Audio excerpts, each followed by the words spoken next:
METS therapy. One of the most enjoyable, improbable, exciting, fun, and meaningful METS seasons that I've ever watched, followed, or enjoyed came to an end today at the hands of the Los Angeles Dodgers in Game 6 of the NLCS. A 10-6 loss. The Dodgers bullpen game ends up working out.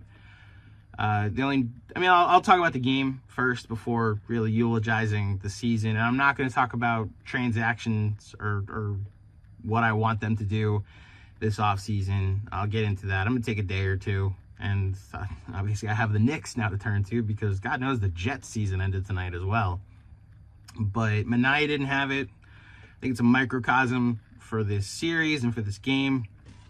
I was saying that they ran out of magic earlier in the series, and Manaea might have just ran out of gas.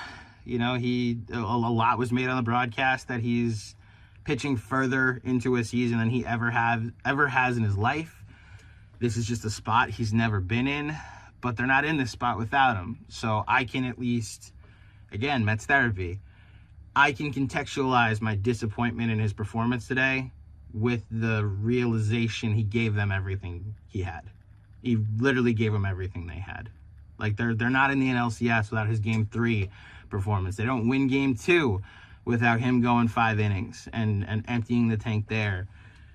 It's just the reality of where he's been. And if the Mets bring him back, he now knows I've got to prepare for a deep extra month of baseball because the bar has been raised for this team. And then look, I didn't like the move going to Maton in that spot. I thought his effectiveness ended in the wild card round.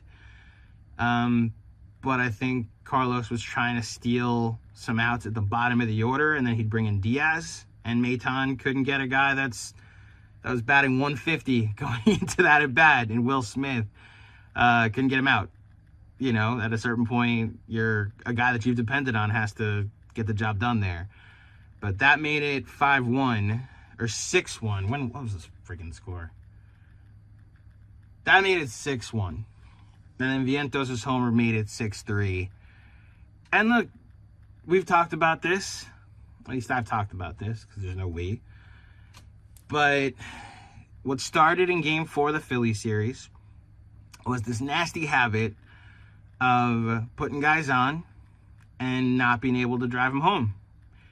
And nothing screams that more than 2 for 9 with runners in scoring position, including a hilarious RBI single from Jeff McNeil in the 9th inning with 2 outs and none of it mattering. Tyrone Taylor with a single, steals second base on a defensive indifference, and then Jeff McNeil with a base hit off of Chris Taylor's glove. Just hilarious that is the second hit. And the first hit was a bloop infield single from Pete Alonso with runners in scoring position. Outside of that, they had their chances. 13 runners left on base in this game. They had 18 base runners and didn't score.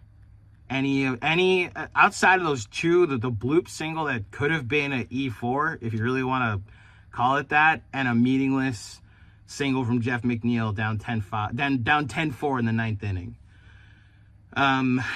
They had their chances, and that's the formula, right? Like, just create as many chances as possible, and hopefully somebody gets a big hit, and they ran out of big hits. So, I don't have anything else to say about this game. The Dodgers are the better team. I've felt that way since Game 1. I thought the Mets might have had this momentum if they could take advantage of, Walker Buehler going back home, and they couldn't get on him early. Then I was hoping to take advantage of a bullpen game today, maybe get Manaea to give you an outing.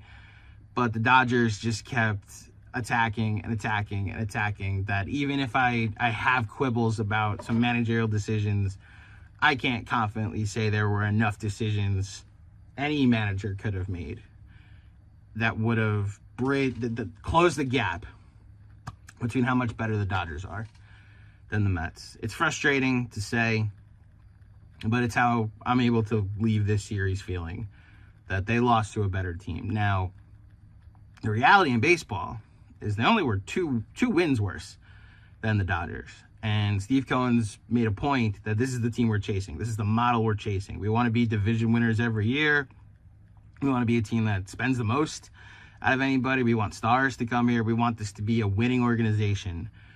Well, you got a good 6 games to look at a team that you're chasing, Steve Cohen. And, whenever I'm ready to talk about the offseason, I got some ideas for you. But, the 2 best teams in baseball are going to go play in the World Series. And I think just objectively as a baseball fan, it's also the series that probably would attract the most eyeballs. New York versus LA, Yankees versus Dodgers. You got Judge and Soto against Ohtani and Betts, and all the storylines that a lot of baseball fans want to see, except me. So yeah, I hope you all enjoy the World Series. What I'll be able over the next couple days to think about is but just this run. And I know to any Yankee fan watching it, it might not fully compute why this stands out as a special run that fell short of the World Series, right? There are wins that they never have, that they never win, that they won this year. That win in Atlanta is just not a win I've seen my team win ever.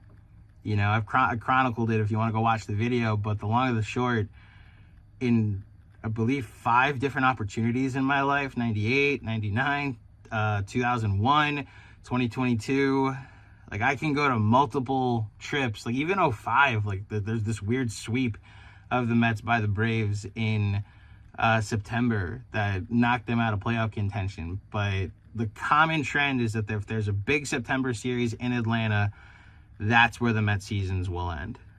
And they went into Atlanta, and not only did they not lose, they clinched on their field. Then the Brewers series, I had no beef with the Brewers until this year.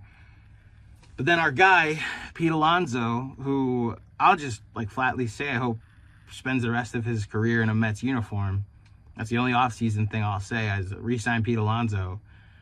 Because he had a moment that no one's ever had in the history of the sport. And it happened for our guy, Pete Alonso, on our team, for our team. Nobody has ever, in an elimination game, turned a deficit into a lead in the 9th inning on a home run. And Pete Alonso did that. After a year of a fan base crucifying him, forgetting every big hit he's ever had, saying he's never gotten one, and he gets one of the biggest in Mets and baseball history. And speaking of things that have never happened, I've never seen the Mets clinch anything at Citi Field. I've never really seen them celebrate anything at Citi Field. It's a Johan Santana no-hitter and a combined no-hitter in 2022. That's the only time I've seen a dog pile on the infield at Citi Field. And what we got to watch on that Wednesday against the Phillies was the Mets dethrone a division champ that became a playoff darling and really sent them into a spiral, especially in that fan base. I've been paying attention to that Philly market. There's this documentary on Netflix for the Trey Turner standing ovation that just has no juice now because all of them have turned on Trey Turner. If they could, they'd take it back. My goodness, what's happened to that city and the vibes around that team after 2 really fun playoff runs is that the Mets erased it, or at least dethroned it. Now you've raised the bar.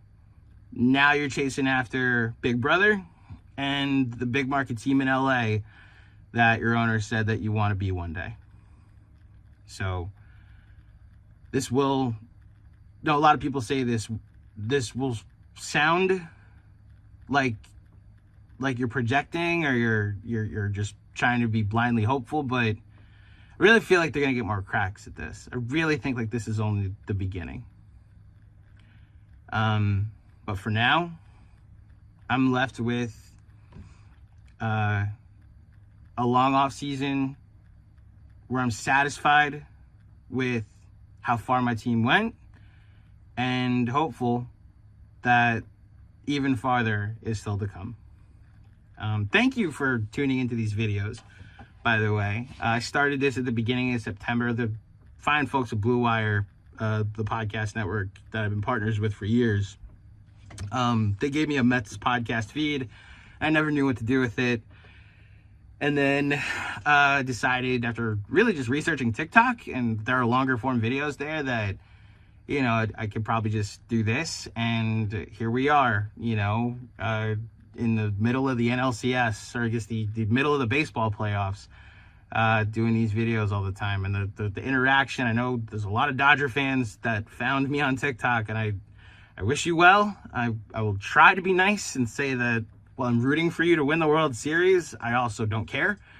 But yeah, thank you for tuning in to METS Therapy, these mini therapy sessions. And if you care, I will keep doing them throughout the off season.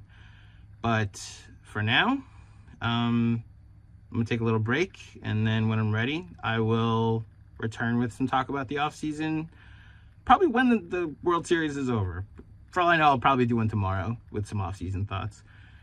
That's all I got. This was a joyride. It's a shame it ended today, but the 2024 Mets are a team I'm never gonna forget. And I hope any Mets fan that's glum about this loss, about this elimination, can look back on it fondly the way I am. Because I think they really did give us all they had and then some. And it's something we should appreciate. Okay, that's it. As always, let's go Mets.